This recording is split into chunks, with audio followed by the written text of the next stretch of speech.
just going to be a memorial for him. And Ken was a great guy. I got to spend some time with him and hear stories of his life. A great man, suffered for many years. And, okay. Well, let's argue.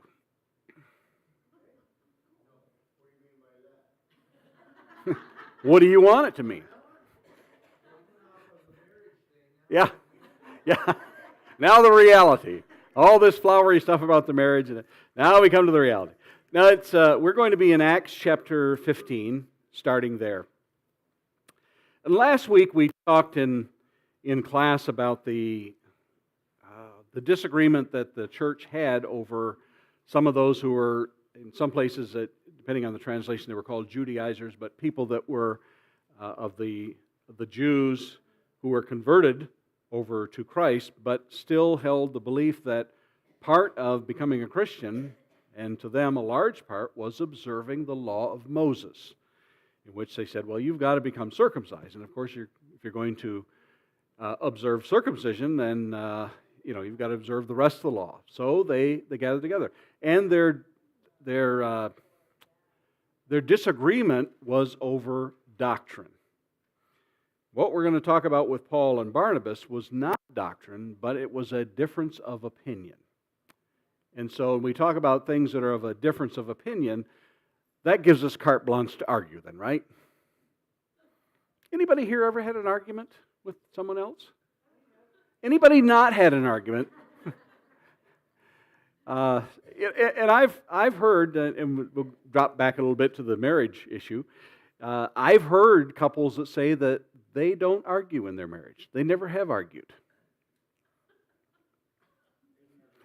And some of you are laughing and wondering, I wonder, and it does happen, and there are some reasons, perhaps, for it. And the first one that comes to mind with me, and unfairly, is, well, then they never really communicate. And that's unfair of me to say that, because it could be that maybe they walk on eggshells around each other. They don't know how to argue. Another way is they have learned how to communicate and think, well, that's not that big of a thing. I think I can live with that. Turn that camera on, Joanne. You got to get a good lesson here. I don't want to paint with that wide brush and say, well, we all argue in our marriages. Now, how we choose to argue is a matter of how we resolve things. When we say argue, it tends to have that negative connotation. Is that true? If I said we argued, how many people think that has a negative connotation? Okay. Now, if we say it's a disagreement, is that a little bit softer way? This couple has a discussion and they call it an argument. We think, well, that has negative. But that same conversation by these two is simply a disagreement. Now, the third one, it might be simply a discussion, and they think it's not that big of a deal. Now, when we come to Acts chapter 15, we'll begin in verse 36. And according to what we had talked about last week, when it says after some days, and how much, did we determine how much after some days was? More than one. We don't know. It could have been weeks, it could have been months that they were there. But it says, after some days, Paul said to Barnabas, let us return and visit the brothers in every city where we proclaim the word of the Lord and see how they are. Okay? That's called a follow-up. And that seems like a good thing. It is Paul that decides this. Hey, let's go back and see how everybody's doing. Now, Barnabas wanted to take with him John, called Mark.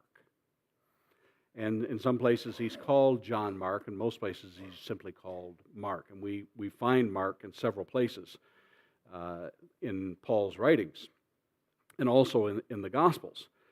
And many people feel that in the garden scene to where this young man and he fled away naked from there was Mark. That was who he was. Just they feel he was a young man. We don't know a lot, and it's more conjecture than what we actually know, so we'll let that one go by the wayside in there. But Barnabas wants to take with them John called Mark. And Paul says in a certain place that he's related to him. But Paul thought it best not to take with them one who had withdrawn from them in Pamphylia and had not gone with them to the work. And there arose a sharp disagreement, so that they separated from each other. Barnabas took Mark with him and sailed away to Cyprus, but Paul chose Silas and departed, being commended by the brothers to the grace of the Lord. And he went through Syria and Cilicia, strengthening the churches. So they had a little spat. I don't know how we rate these of a spat, a disagreement, an argument, a fisticuffs, killing. Yeah, you know. Yes, Diane. Sharp disagreement. Sharp disagreement. Why, that never happens in the church. Never, ever happens in the church. Or does it? Boy, wouldn't it have been better if Luke had not recorded this for us? So that we always have this lofty idea that everybody always gets along in church.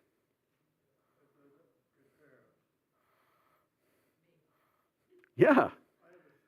You have a story. Tell us a story and make sure you say it loud enough because I know everybody's going to want to hear this.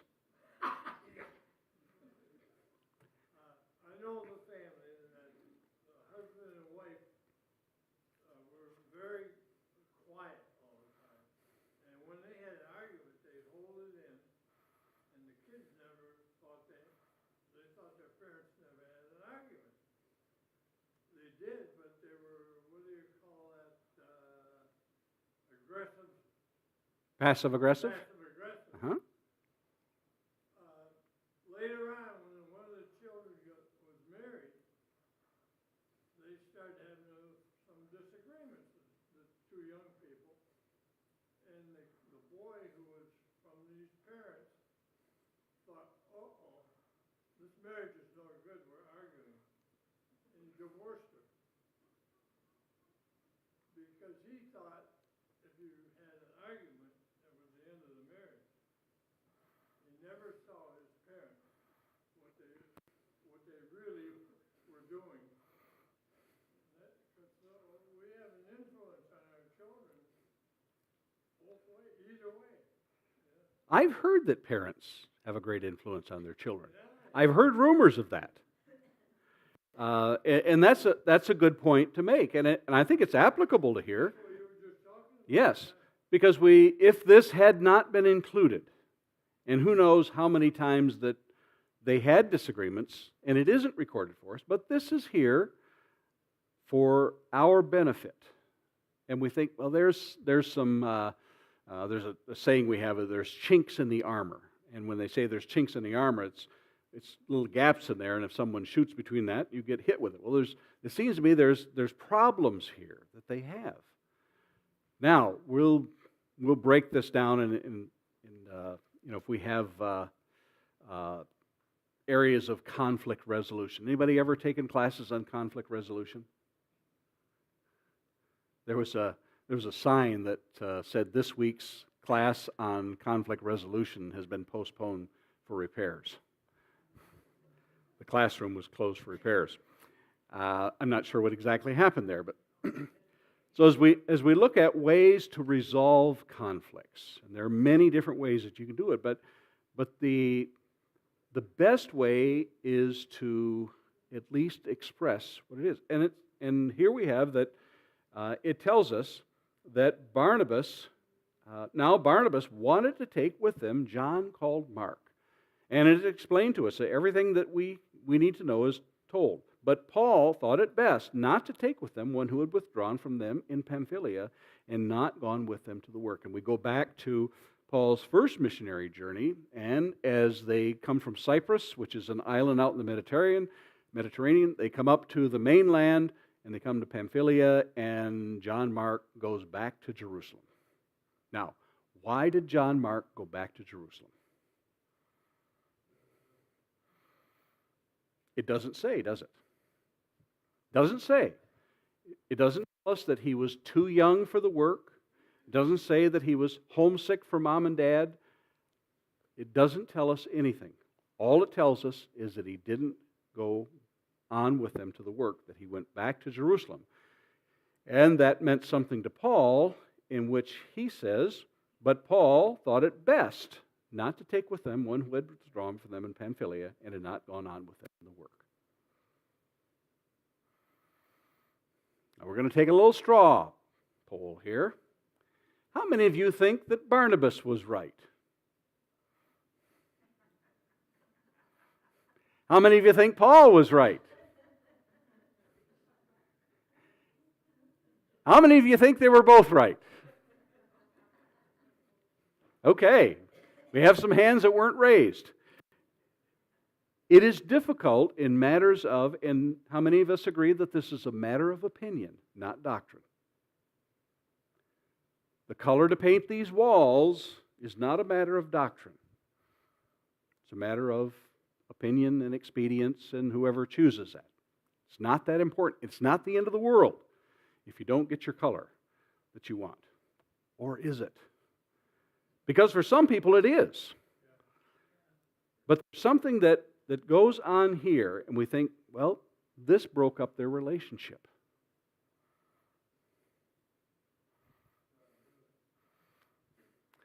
For now, because we'll find that later on, Paul talks about not only that Barnabas was a good guy, but he also talks about that John Mark was valuable to him. So at that time, sometimes when I read it, I think, you know what? I like Barnabas because he's the son of encouragement. He's the one that says, Paul, this is Paul, or Saul of Tarsus. And he's a good guy. I know that he used to persecute us, but when he was converted, he preached the gospel to those up there in Damascus. And I think he should be a part of us now. I think, now there's a guy that I can come up alongside. A guy that'll stick up for somebody. He's the son of encouragement.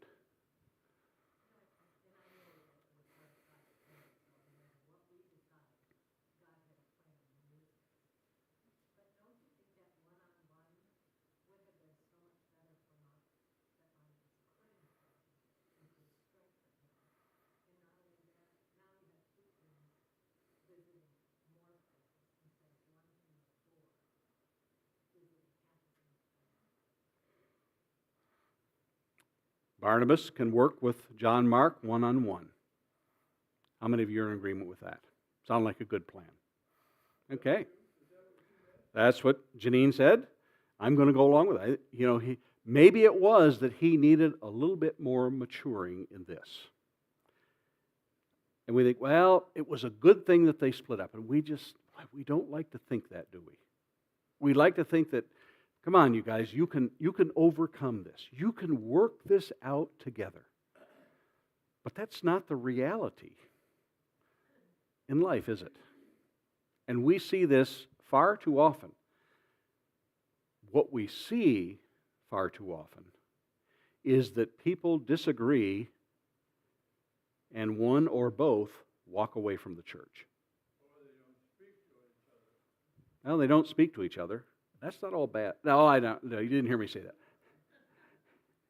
that. But they walk away from their faith. But that's not what happens to these two. Not only here, because it says that Barnabas took Mark with him and sailed away to Cyprus. But Paul chose Silas and departed, having been commended by the brothers. Paul goes on with a plan that he had. And you think, well, Paul, this was your plan, not necessarily Barnabas, because you're the one that says, hey, Barnabas, this is what I want to do. Come on, let's do it. I don't know how headstrong Paul was. But, however headstrong Paul was, Barnabas seems to have been, I don't want to say, and headstrong might be too strong of a term for this, but Barnabas, with equal zeal, wanted to take Mark with him. But neither of them walked away from the church, did they? And it appears from Paul's writing that they mended fences later on, if there needed fences to be mended. They had a sharp disagreement. How long this disagreement? Was this a 1-hour argument? Did they talk about this for several days? Because we tend to think, if I got a flight that's leaving tomorrow, and we're going to check on all those places, and we got to have this resolved by tomorrow. That may be how our modern mind thinks, but that's not how it is. He may have said, in the next couple weeks, depending if we get a ship that sails, things don't happen then the way they do today. Of course, I say that, and how many of you have had your flights canceled while you're waiting at the airport recently? A lot of that going on. So we're not given the time frame of this, how long it took them to come to that point where Barnabas says, you know what, Paul, Godspeed, but I'm going to take John Mark and go. Because Barnabas had a connection to Cyprus because he owned property there. He sold it. We read this earlier in the book of Acts. He sold that property and laid it at the apostles' feet. So Barnabas had a connection there. And remember, on what we call the first missionary journey, they went to Cyprus to do the work. So it may very well be that Barnabas took Mark with him to Cyprus, which was the first stop on the first missionary, and Paul goes up around Cilicia, which is where he's from. Remember, Tarsus was in Cilicia.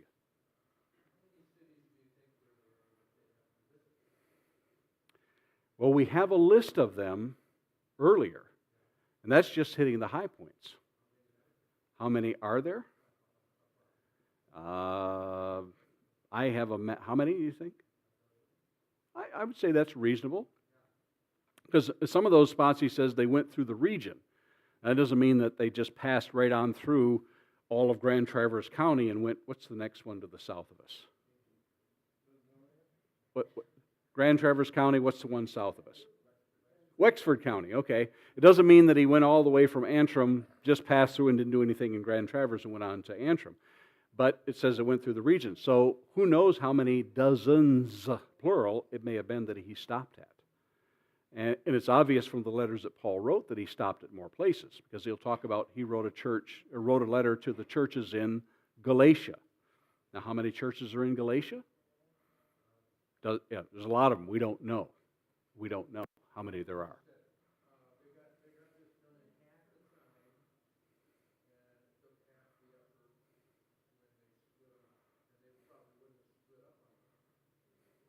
Yeah, that's true. That's true. And then we have to consider what we're about to read in Acts chapter 16, which is the beginning of Paul's relationship with Timothy. So we think, well, it was God's design that they split up. Anybody want to vote on that one? I don't know. It never says anything about God's will. It just, however things turned out, it was each of theirs desire to go about and do God's will. Barnabas didn't say, well, I had an argument with someone. I'm done with the church. I'm done with those hypocrites because all they want to do is have their own way. That sounds kind of modern, doesn't it? What does it take to work out differences like this? Humility. Willingness to listen. Two things that I still lack, okay? Allie? Love. Yeah, that agape, the genuine concern for what is best for them. Mark? Fight it out on Facebook. Boy, think of what it would have been like if they had social media back then. And, Luke records it. Who knows how long after this? Back then, it would be like it is today. Mm-hmm. If Luke didn't write this all down and have it copied for many, for all people to see until after chapter 28 was over, then this is probably about at least 10 years before that in this, closer to 15. This happens about 15 years before Paul's final imprisonment, when Luke writes that. So they have a long time for this to sort of work itself out. Janine?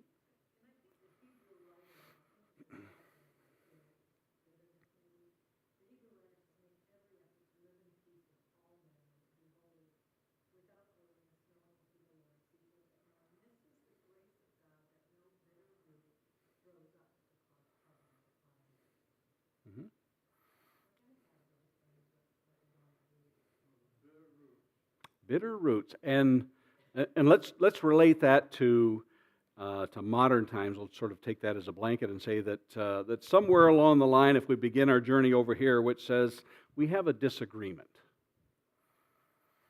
we have a difference of opinion here, and then the next, we go up, we kick it up to the next level, and we say, okay, I've got a difference of opinion, and Wes, you and I got a difference of opinion. We're not going to get to fisticuffs just yet. We're not going to do the Marcus Queensberry rules here just yet. But we've got a disagreement. And so we have, at this point, a chance to say, okay, I'm okay with that. But then the next step is, well, we have a disagreement, and I don't agree with you on this one, and I think maybe I have a better idea than this, okay? And it begins to, let's see, as we had in, Fester. And anybody ever raised Banny chickens? Oh, yeah. Boy, ever spray water on Banny chickens? Boy, they get mad. And suddenly the hair raises up on the back of the neck, and now we're getting to the point to where we're going to argue. We're going to things are going to get heated. Okay? And then the next step is we're going to separate because we're not going to get along. Okay? And sometimes separation isn't all that bad because you have to kind of let things cool off. But now it comes to festering. And then that leads along to that bitterness. And bitterness. Who can describe what bitterness is of the soul? Yeah, it's leading there. A leaky poison. Yes, bitterness in the Greek is talks about poison. And if you call poison control and you say, I think I've swallowed something that's poison, and the question they're going to ask you is, among other things, is what did it taste like? And you say, it was very bitter. And that's one of the traits of poison, is it's bitter. And bitterness hits a different part of the tongue. We taste things on all different parts of our tongue, but bitterness hits a certain spot. But what does bitterness lead to? And what have we seen bitterness lead to in our society? Bitterness is, James talks about this. Got to have my way. And that bitterness turns to war. It turns to people who get these guns and take it in to schools, and shopping malls, and parties, everywhere, and churches. And I don't know, because a lot of times we don't know what that life, and we hear what the news wants us to hear. But it didn't just all of a sudden one day wake up and say, well, I'm happy, I think I'm going to go buy a gun and kill a lot of people. Something happens along the way. And we can learn from that. And we can learn from this lesson of what happened. Stews, yes. And somewhere in this is stewing. Yeah, we forgot the stewing part. Yeah. Is it stews? There's an old term there. Is it? Yeah. It stews inside of you. And you let it go. And you let it go. But at some point, Paul and Barnabas go their own ways. But they still accomplish the will of God in this. When we were forgiven in baptism, we have this feeling of release. And that's kind of the feeling you got to have in an argument like that. Don't take it out on the person that you disagree with. Don't get bitter towards them. Release it.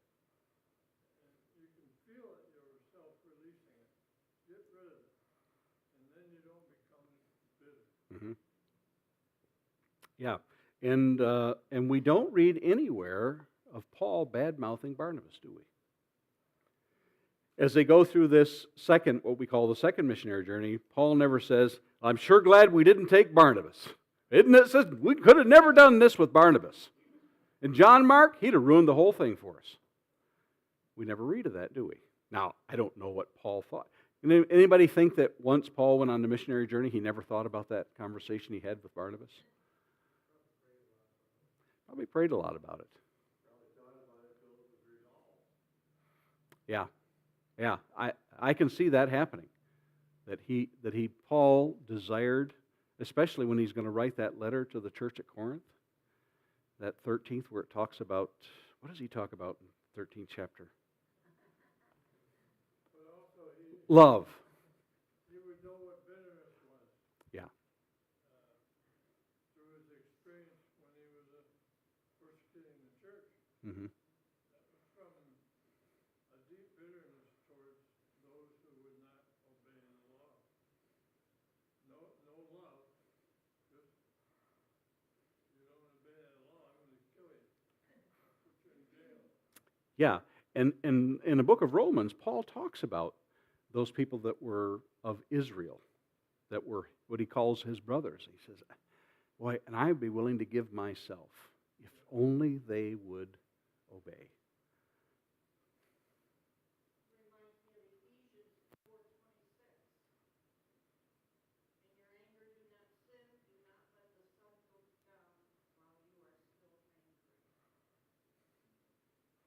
Hmm. That's a good thing to practice in marriage. I've heard that. I've heard that. Don't let the sun go down on your marriage or on your. There's a Freudian. That's a Freudian sloop right there. Yeah. Don't let the sun go down on your anger. Fight about it all night.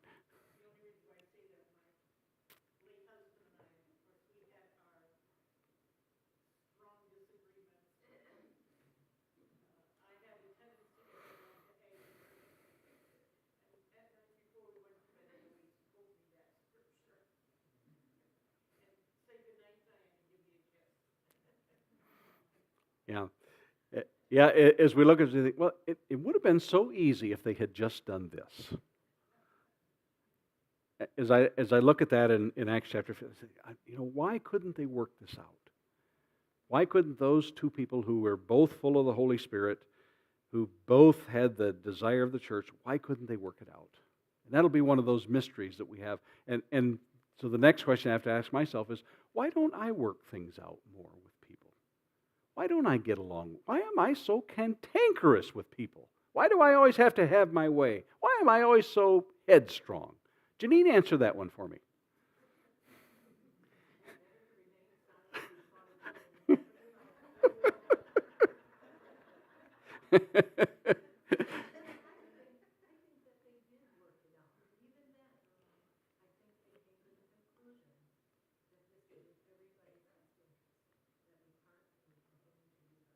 That's what I was going to say.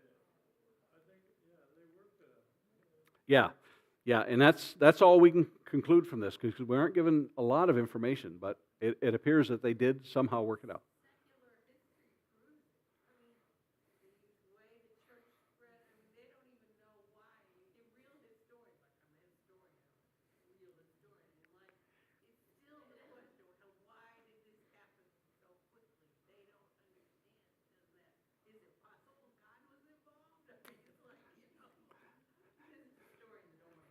Yes, and for those of you who are going to call in for tonight's class, we're going to talk about Acts chapter 8, which is the persecution of the church, which is really sort of that catalyst for them saying, okay, it's time to spread out.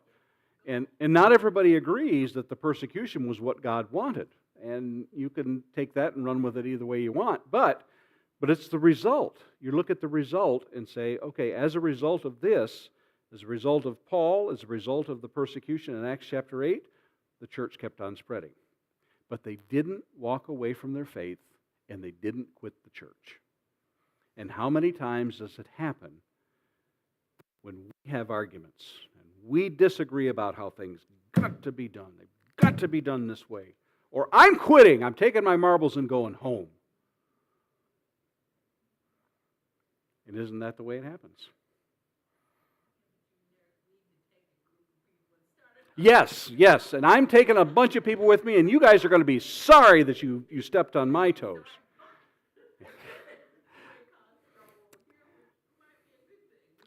Yeah. What happens a lot of times, those two congregations don't communicate anymore. Yeah, and that's unfortunately the way that things happen. And which brings us to Acts chapter 16. That's because one says you're wrong, you're sinning, the other says you're wrong, you're sinning. Yeah. Or you can't tell me Mhm. that Yeah. David?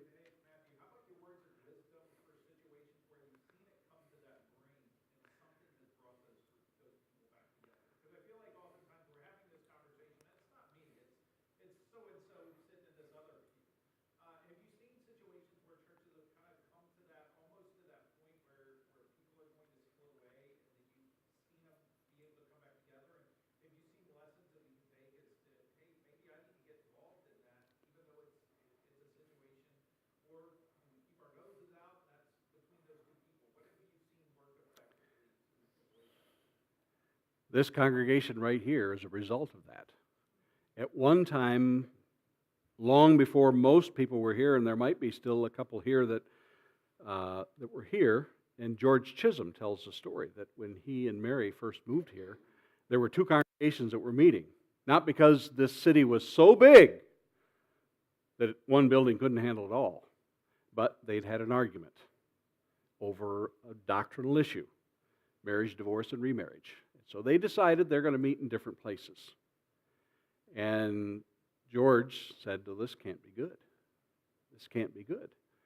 And so they began to talk things out, and as it worked out, I don't know how long, what does it say here? And after some days, they worked it out, and there was a congregation that was meeting at someone's house closer to town and meeting here. I don't know where that house was. But they worked it out and came back together. And so that's, it's kind of rare. It's kind of rare that happens, but people have to, they have to set aside the difference and say that the church is greater than our disagreement. And it doesn't mean that every issue that comes up, you just say, oh, never mind, it's not that important. But you have to be able to sit down and work things out. And it's hard. But you weren't causing it. No. Very good. I wanted to go with the group that was leaving. Mm-hmm. But then I realized this is not good. It's not right. We're splitting up this body. We're hardly big enough by ourselves. Now we're going to split. So I went to every member that was going and talked to them, but they went anyway. Mm-hmm. And I stayed. And I'm glad I stayed. But it can tear the body up. Yeah. Stupid stuff. Mm-hmm. Stupid to one side, not so stupid to the other side, and just makes it terrible.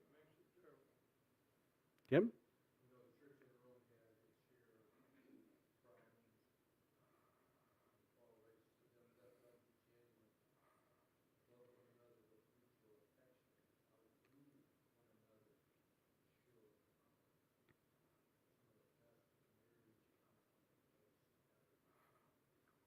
Yeah.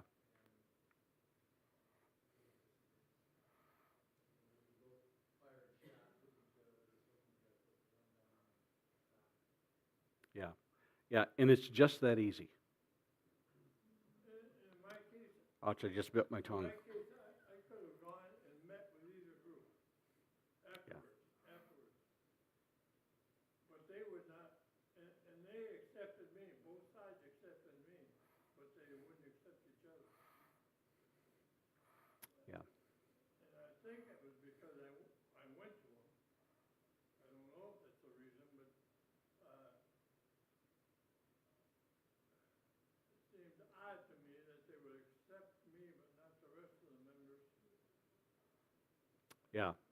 Yeah. Yeah. If they could only see my point of view, they could only see the truth as I see it, then everybody would be okay. You know, and I say it was that easy. It is not that easy. It is a heart-wrenching situation to go through. Wilma, how do we get through this?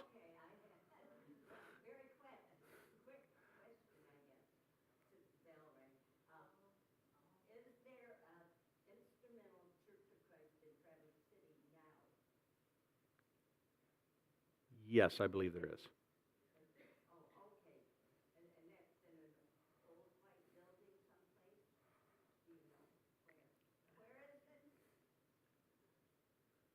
Unknown.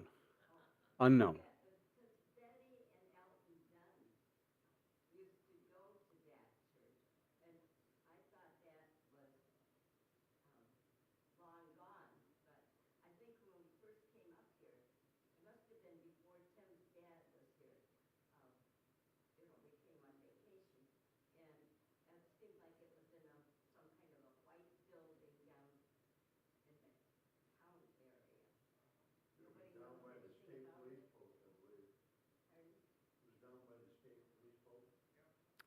Yeah, and before my time, and somebody who knows the history of it probably would know. But there are different aspects of the Stone Campbell movement that are here, the Christian church, and such that are around the area.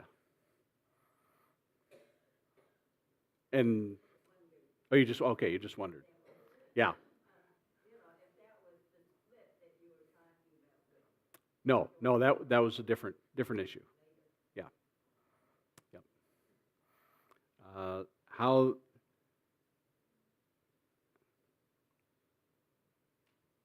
Yeah, we'll stay on that. I'm not going to go into Paul's uh, journey beginning in Acts 16, but so we I don't know, rehash some of the old stuff here, but of learning how to use problem-solving techniques, and it really begins with we're going to talk about it.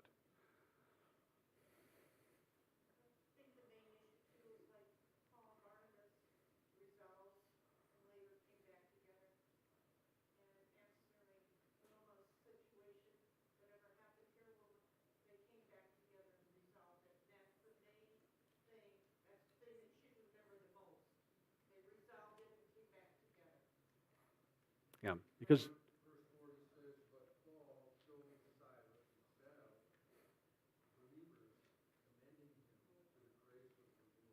They saw some good work. mhm, Saw something. yeah, yep,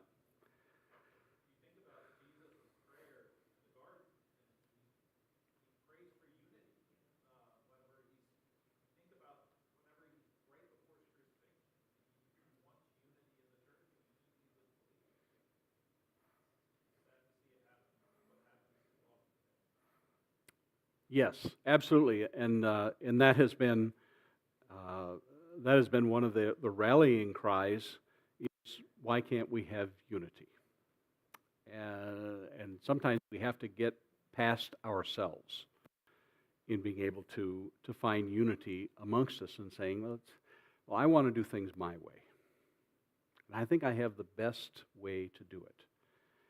And I don't know why other people just can't agree with me on this. There were good results because in 16 verse 5 it says churches were strengthened in their faith and increased in the number daily. Hmm. Yep.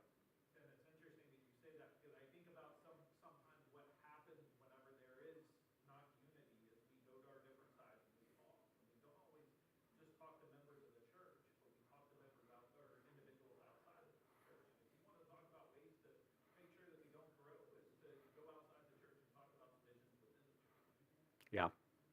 Yeah. There's a passage in it's in one of the Psalms, and it says to the effect of how good it is when we get along. It is like the oil that flows down Aaron's beard. And I think of, I don't know how that fits in, but it's talking about that unity as, and oil has that healing property in it. But how much better we feel when everyone gets along. Anybody want to go away mad today? Did anybody come here to get in a fight today? No. And what is the purpose of the church coming together? It's to worship God, it's the encouragement, it is the edification and building one another up. But boy, I'll tell you, and David, I agree, one of the quickest ways to tear down the church is to give it the black mark to other people. It's like, well, you know what's wrong with the church where I go to? And I hear that from people in the community. Well, I'd like to come there, and I really don't like the church where I'm going, but that's where I've gone for years and years, and I'm just going to keep going there even though I don't like what they're doing. I'm thinking, well, that didn't exactly sound good, but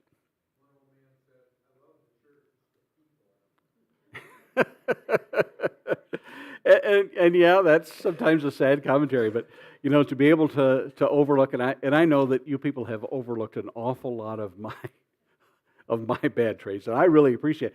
It shows me that you guys you've prayed for patience, and you've got it in me. You have been very patient with me. Yeah, you're welcome. But to be able to get along together, and that's above all else, is learning to get along and be at peace with one another. Is there a difference between encouragement and edification? Yes. I suppose you want me to tell you. Edification has to do with the building up within the body as far as faith. Encouragement is more of let's keep on going, in just the broadest of terms.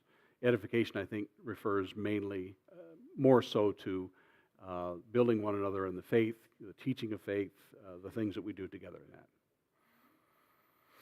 Okay, there is 15 pounds of bacon that is waiting for me and you.